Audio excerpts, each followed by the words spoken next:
Of course, what we've been talking about is not so much a set of ideas as an experience, or shall we say experiencing, and this kind of seminar, in comparison with encounter groups or workshops of various kinds or experiments in sensory awareness, is now being called a conceptual seminar, although I'm not talking about concepts.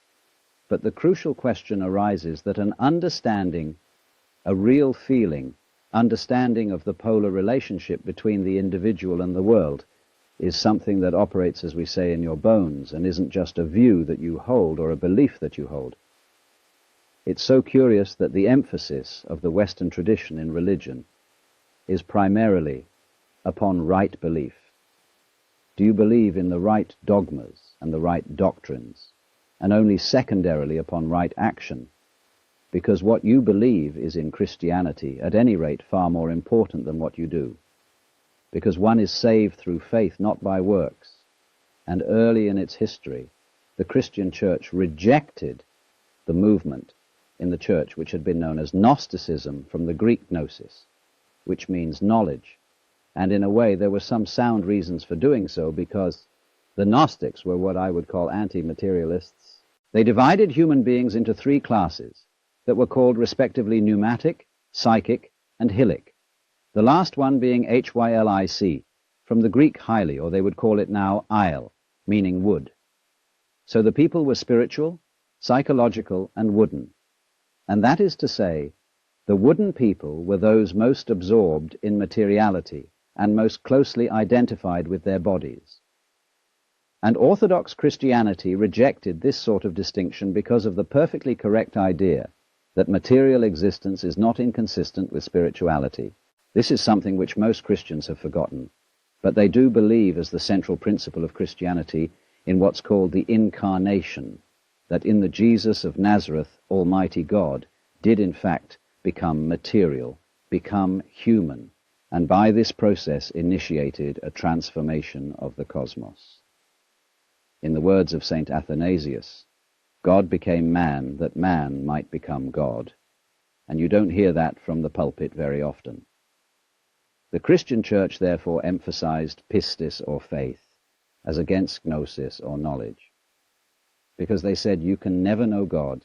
God could never become an object of knowledge. And in this funny roundabout way, the Christian theologians were saying exactly the same thing as the Hindus. Only the Hindus do call this knowledge of God through faith. They call it gnana, which is the same as the Greek word gnosis. But just to give you a little sidelight on how words get mixed up in their meanings, we now have a class of person called an agnostic. And an agnostic generally means a person who doesn't commit himself to any beliefs about the ultimate nature of things. He just says he doesn't know. But the original word agnosia in Greek meant a special kind of knowledge. It was called the dark knowledge of God. The knowledge of God in the cloud of unknowing, to use the title of a mystical treatise written by an anonymous 14th century English monk. This monk derived his ideas from a very mysterious figure who wrote under the name of Dionysius the Areopagite. Dionysius was a 5th or 6th century Syrian monk who had learned his mysticism from Porphyry, who got it from Plotinus, who was a Neoplatonist, and who probably got a great deal of stimulation from the intellectual world of Alexandria. And Alexandria, in the early years of the Christian era, was a tremendous exchange place between East and West. Buddhist monks visited Alexandria. It was one of the great centers of trade between Rome and India, and as you may know, all Rome's gold eventually went to India for the purchase of pepper, and as a result of this, the Roman economy collapsed. They bought too much luxury from India. India, in exchange, got Roman architecture, and you'll see a lot of Roman architecture in Indian temples. But Alexandria was the great center for the Gnostics and for Christian theology, and some of the greatest theologians, Clement, Origen, Athanasius, St. Cyril, all worked out of Alexandria. But now, going back to this strange monk Dionysius, it was he who first put around the idea in Christian circles that there was such a thing of the knowledge as the knowledge of God, by faith, by agnosia really, by unknowing. And in a book which he wrote, a very short book, called the Theologia Mystica, he wrote a treatise on the higher knowledge of God, which might be quoted directly from the Upanishads in certain parts of it. The last section of it reads like the Mandukya Upanishad, because it's a series of negations. It says what God is not. And he goes very far because he says that God is not one. He says our idea of unity falls far short of what God is. So does our idea of Trinity. So does our idea of spirit, our idea of mind, of justice, of love. All these things are not really God. And he says in another place, if anybody having seen God understood what he had seen, what he would have seen would not have been God, but some creature of God less than God, some sort of angel or something like that. It's perfectly amazing to consider the influence that this man had. For writing under the name of Dionysius the Areopagite, he became identified, you see, with St. Paul's first convert in Athens. And legend has it that he was the first bishop of Athens and was martyred in Gaul, where he's known as St. Denis. But St. Thomas Aquinas looked upon the writings of Dionysius the Areopagite as having the highest authority. And you could, if all the texts of Dionysius's work had been lost, you could restore most of it from quotations in St. Thomas. He wrote really two very important books. One was the one I said, the Theologia Mystica. The other was called the Divine Names. And these two books presented the two phases of his theology. The book called the Divine Names was a discussion on the nature of God in terms of what God is like by analogy. And this kind of knowledge of God he called kataphatic, from the Greek phemi, to speak or say, kata, meaning to say according to. That is to say, to speak by analogy, where he used, though entirely negative language about God. This sort of discourse was called apophatic, and the word apo meaning away from, to talk away from, just as a sculptor, when he makes an image, reveals the image by removing stone. And so Dionysius explained that one attains the knowledge of God by discarding concepts, which is exactly what the Hindus mean. When they say of God, one can only say neti, neti, not this, not any conception. Thus, in Hindu philosophy, the highest state of consciousness in samadhi is called nirvikalpa samadhi, which means literally non-conceptual. Vikalpa means a concept. Nir is a negation, so the non-conceptual knowledge. Now, people have greatly misunderstood this. They have imagined that unknowing the state of the highest contemplation was the acquisition of a blank mind, from which you first discarded thought. You went on to discard perception. You went on to discard any kind of sensory content in awareness, until you were so far as anyone could say aware of nothing. And they supposed that this kind of catatonic state was mystical consciousness. This is often believed in India. If you go to the Vedanta Society and ask, what do you mean by nirvikalpa samadhi? They will tell you that the one in that state has no consciousness whatsoever of the sensory world, that he is completely absorbed, as you sometimes see Hindu holy men sitting in a state where they are blind and deaf to everything going on around them. The founder of Chinese Zen, known as Huineng, described people like that as no better than pieces of rock and lumps of wood. He said it is a very serious mistake indeed to confuse sunyata, the Sanskrit word for the great void, which is both the ultimate reality and the consciousness thereof. He said it is a great mistake to confuse it with nothingness. It is rather to be thought of as space, or like space, because space is not empty. It contains the whole universe. And so in the same way, the state of mind of a person who is truly enlightened is not empty. It contains everything but like space. It is not stained by what it contains. And it's often said in Zen imagery, you can't hammer a nail into space. You can't spit on the sky and soil it. If you try, the spit will just return and hit your own face. So they go on to say, the consciousness in all of us, your basic mind, is like space. It is completely pure, but of course by purity they don't mean unsexual, which is of course what purity generally means in the Western world. Blessed are the pure in heart, for they shall see God. A person who is pure in heart is generally understood as one who never has any naughty thoughts. You know what naughty means? It means vain, negative, empty. A naughty person, therefore, is one who doesn't amount to anything. It's just nothing. That's the real meaning. But this misunderstanding of the nature of contemplation existed not only in India, from which it was transmitted to China, but also in the West. You read many treatises on Western mysticism, and there's still the feeling that getting into a deep, deep trance, sometimes called rapture. Again, the word rapture has undergone some transformations. We talk about rapture as people being beside themselves with pleasure, but to be rapt means to be taken away from the body. So also ecstasy we now interpret as meaning in a state of high pleasure, but it means to be outside yourself, to stand outside yourself. Your soul has left you. It is with God. As Arabs say of all crazy people, be kind to them. They're not here. Their soul is with God. But actually, if it can be true, as Buddhists say that nirvana and samsara are one, and if it can be true as Christians say that the spirit can be made flesh, the word can be made flesh, then obviously the highest form of man is not sitting in a trance like a lump on a log with a perfectly blank mind. Because if that were the highest state of consciousness, it would be an exclusive state of mind, a state of mind that shuts out life. And in that sense it could not qualify for being what the Hindus call non-dualistic. They always speak of the highest reality as being not one, because one excludes many. Not nothing, because nothing excludes something. Not being, because being excludes non-being, and vice versa. So they use this word non-dual to mean that which doesn't exclude anything, which, as it were, has no outside. As we say, space has no outside. You can only have outsides inside space. You can't have any outsides outside space. There is no outside space, even though space may be curved and finite.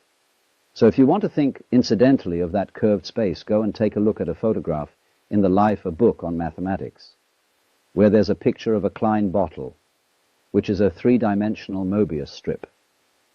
A Mobius strip, you know, is a piece of paper that is twisted once and then joined, and it has only one side and only one edge. Now a Klein bottle is a three-dimensional Mobius strip, and it only has one inside. It has no outside. You can say it has an inside and no outside, or it has an outside and no inside. It's a fabulous little trick. But there's something like that would be the nature of space, as that which does indeed transcend the opposites. Not quite. Now we'd have to do one extra move on a serpent to make it into a Klein bottle. You'd have to tuck its head through the inside of its skin and make the aperture through the mouth continuous with the inside of the serpent towards the tail you see. That's more or less what a Klein bottle is.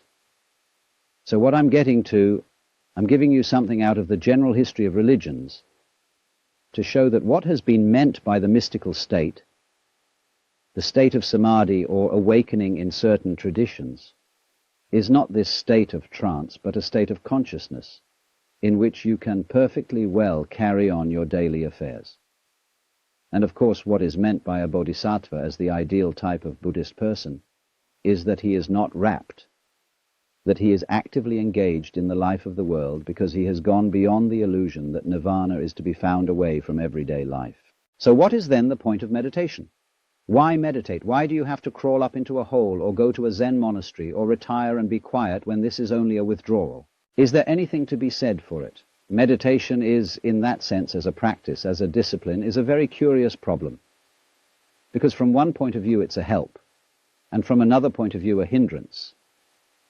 And I think we have to understand, first of all, that meditation exercises are medicinal rather than dietary. The same could be said of LSD, a medicine, not a diet. Something that is described in Zen as when you want to open a door or summon someone to open the door for you, you pick up a brick and you knock on the door, but you don't carry the brick into the house.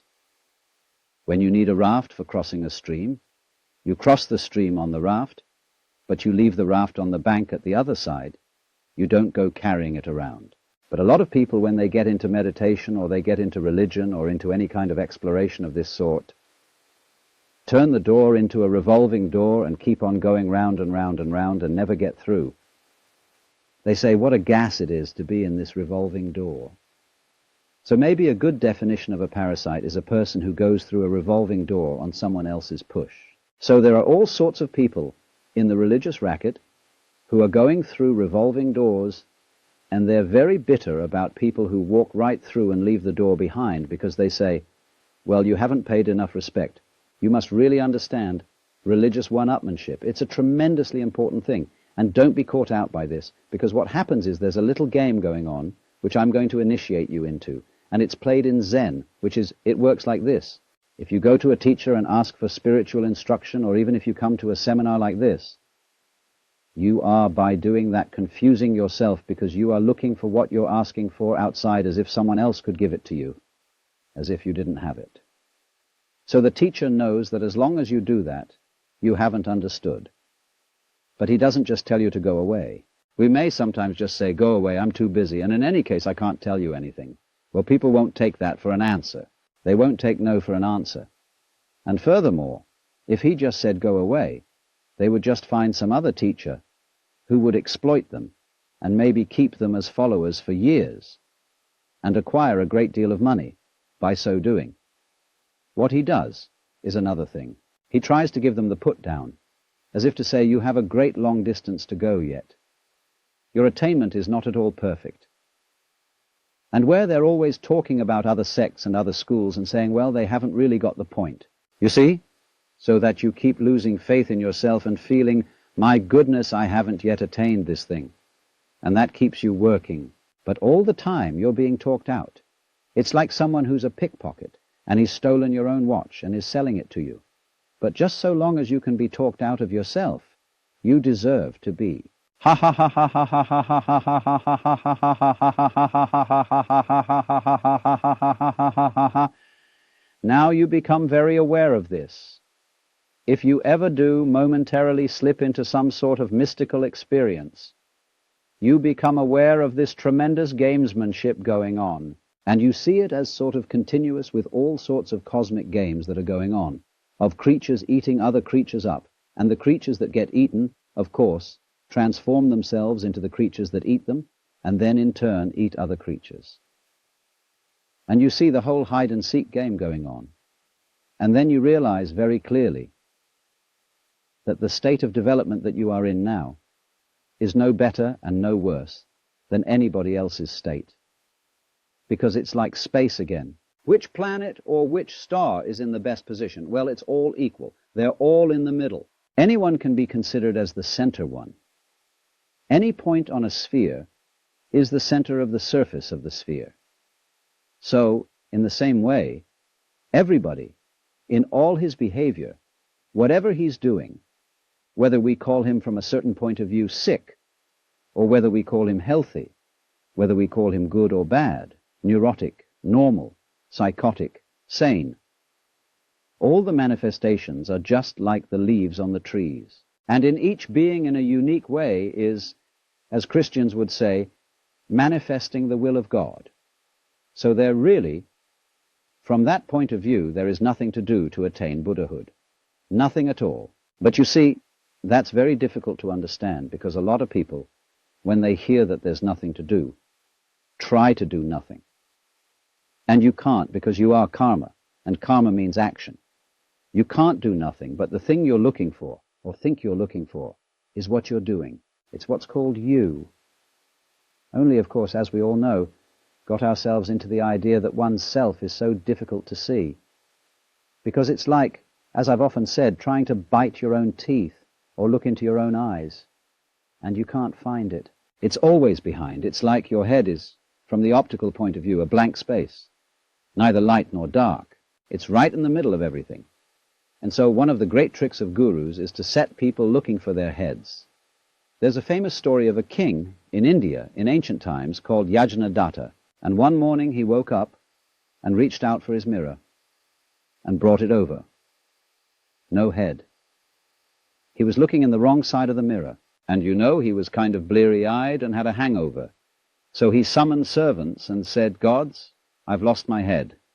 Find it." And they said, "But your majesty, it's there on your shoulders." He said, "It is not. I can't see it in the mirror. Nobody can show me my head." So they were rushing all over the place, looking for the head. Now the trick to that is, of course, that you are perfectly well aware of your head, only not in a form in which you expect to be aware of it. You expect to be aware of your own head, in the same way as you're aware of other people's heads. But that wouldn't be true of you, because you've got an inside view on your head. You have an outside view of other people's heads because, of course, you're taking an inside point of view. But the way in which you are aware of your head is in terms of what you are seeing and hearing, because all sights and all sounds are what the nerves inside your head are doing. That's how to be aware of one's head. You are aware, therefore, of yourself, the mysterious self that you have in terms of experience, because there isn't really any difference. But that always escapes people, you see. So perpetually, so long as you don't understand that, you can be talked into going on to all kinds of weird excursions. And just so long as you believe it, you're a sucker. You're hooked. And it takes a tremendous inner confidence and nerve finally to say, don't pull that stunt on me anymore. I see through your game. And because gurus are very clever at putting you down, but they're just trying to see how strong you are.